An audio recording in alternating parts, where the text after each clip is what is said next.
The United Kingdom is currently the world's 6th richest country, but they're headed for what could be a very serious recession. Food and energy prices are rising quickly, and inflation is up 19%. What could be contributing to Britons having less buying power today than they did 15 years ago? The UK finds itself in an interesting series of events that have led to their current crisis. Food prices have inflated 19%, with certain products like olive oil, sugar, and eggs rising over 40%. The price of bread has risen 18.9%, and butter has risen 22.7%. This is the highest rise in prices in Great Britain in 45 years, and its cause has a myriad of factors.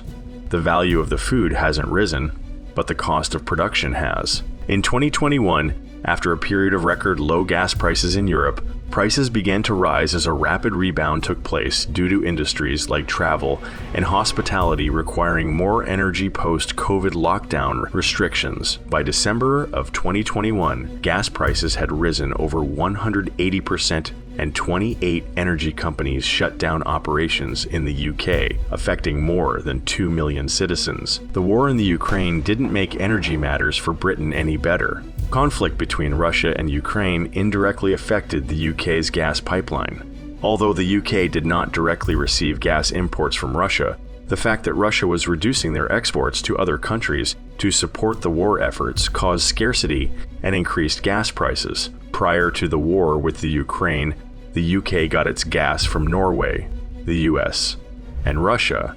However, as a result, they had to depend more heavily on the latter partners. The drastic rise in fuel prices increased the price of farming, tilling, planting, watering, harvesting. All processes of produce farming rely on gas equipment. Farmers aren't really making much of a profit either, as the cost to grow is almost as much as what they're paid for produce, dairy, and meat. The price of fuel also increases the price of transportation and logistics of food, not to mention freezing and refrigeration. The entire supply chain of food production is greatly affected by rising fuel costs. Supermarkets aren't paying enough to the farmers to make it worth their while to produce, and a lot of them simply have stopped producing. Labor shortages, increased costs, and diminished returns all factor into many farmers deciding to stop farming altogether. Rising costs of fuel have led to rising costs of food. Rising costs of food have led to consumers feeling the pinch at the cash register. Not to mention, these consumers feel the pain of increasing energy bills themselves, as the UK Parliament has had to step in and issue temporary annual price limits on energy utilities so that consumers have some form of relief. The UK government set an annual cap of £2,500 or $3,027 to ease some of the strain Britons are feeling in their utility bills, and this relief has become exceedingly necessary. It is reported that 25% of Britons can't afford their monthly bills. Disposable income has dropped approximately 13% on average. And for perspective, consumer prices rose by 11% in October of 2022 in the UK compared to 6.5% in the US.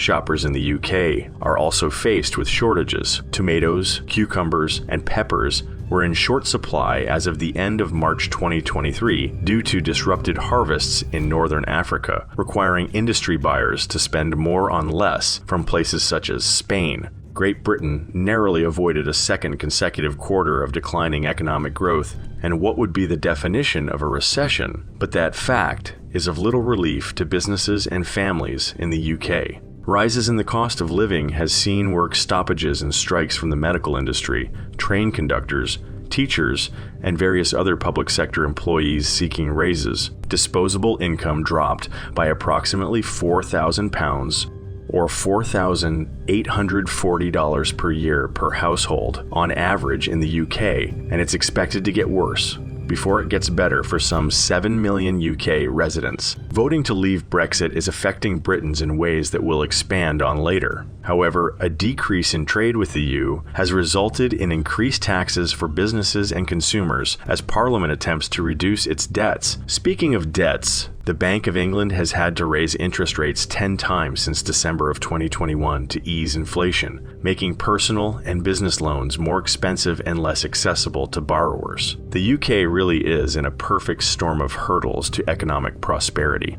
The past few years have been tumultuous for leadership in Great Britain, to say the least. It seems as though the UK has had a series of bad luck and bad decisions from the top that have had serious consequences all the way down. Their longest-standing monarch has recently passed away, and the UK has been busy coronating their new king. The coronation of King Charles, although a bit of a boom to the UK's tourism sector, cost over $125 million in ceremonies and over $1.36 billion in lost productivity as businesses shut down, and people were given time off for the occasion. Great Britain is also still recovering from the events that led to former British Prime Minister Liz Truss to resign, making her the shortest-termed Prime Minister in British history. Truss made campaign promises to cut taxes and increase government spending to keep the British economy growing. Once in office, she aggressively cut taxes at the top income levels and promised further cuts in the future. The problem was that she didn't announce any plans to pay for these tax cuts and spending, leading to skepticism in the global markets. Foreign investors panicked and pulled their money from British banks, leading to a sharp decline in the value of the British pound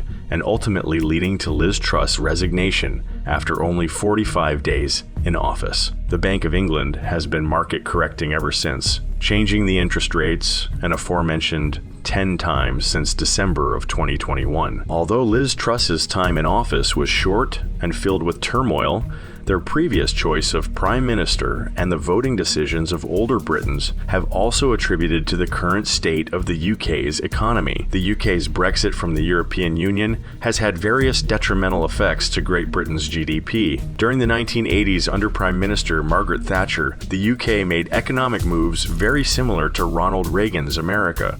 The markets were deregulated, unions were busted, and the financial sector thrived. The UK's booming financial sector ultimately led to Great Britain basically becoming the world's banker by the beginning of the 21st century. Around 2008, and when the world was hit with a financial crisis, Great Britain's financial machine came to a grinding halt. Parliament pursued austerity in response, focusing on debts instead of productivity or demand. This resulted in 6 consecutive years of real wage decline, leaving Britons nostalgic of better days. Pundits sought out someone or something to blame for this economic disaster. They put the blame on immigrants, asylum seekers, anyone but the leaders who had actually led them down this road. Older British voters demanded to leave the European Union, and their wish was granted. Leaving the European Union was a bad idea in several ways. Conservative Britons felt that membership in the European Union wasn't providing them with a prosperous economy, protection, immigration control, or effective public services, and voted by nearly 52% for Brexit. Leaving the European Union severed all agreements between the European Union and the UK regarding security, trade, governance, and logistics. The UK is completely on its own. Under the leadership of former Prime Minister Boris Johnson, Brexit created a volatile stock market for investors. Although London was once thought of as the financial capital of the world, 10% of UK assets have been moved to the European Union, and over 440 financial institutions have left the UK entirely. UK imports from the European Union declined by 30% just prior to the COVID global pandemic in January 2020, and UK exports fell drastically by 45% by this time and had fallen an extra 15% by August 2020.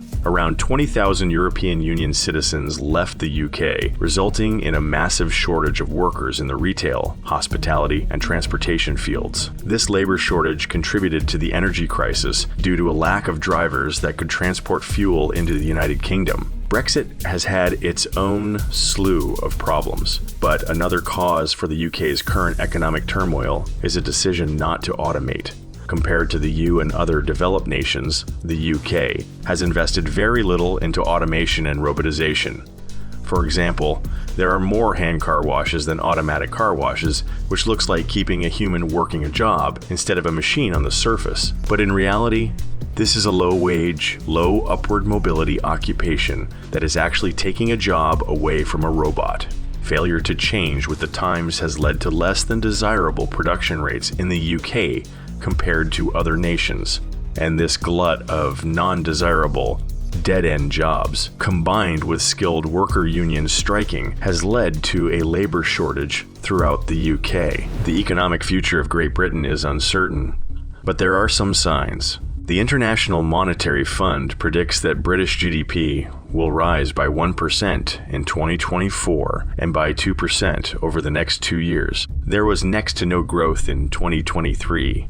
But the UK was able to narrowly avoid a recession. Great Britain has a lot of work to do to get back to prosperity. Current Prime Minister Rishi Sunak doesn't have a specific strategy for expanding the UK's economy, and the costs of Brexit 3 years ago is becoming more and more stark as time goes on. The National Institute of Economic and Social Research contends that Britain should invest heavily into businesses and infrastructure. Britain's middle class is being squeezed by higher taxes, higher mortgages, and lower buying power of the British pound sterling. In conclusion, Great Britain is facing an unprecedented economic crisis. Rising energy costs have contributed to higher costs of food, which contributes to inflation overall. Bad investments, poor leadership decisions, and voting for Brexit have come back to bite Britons in their pocketbooks. Although their financial sector is stable, the choice to avoid automation and industrialization have helped lead them to their current state of affairs. There's hope for the future, but they're not out of the woods yet. Thank you for tuning in.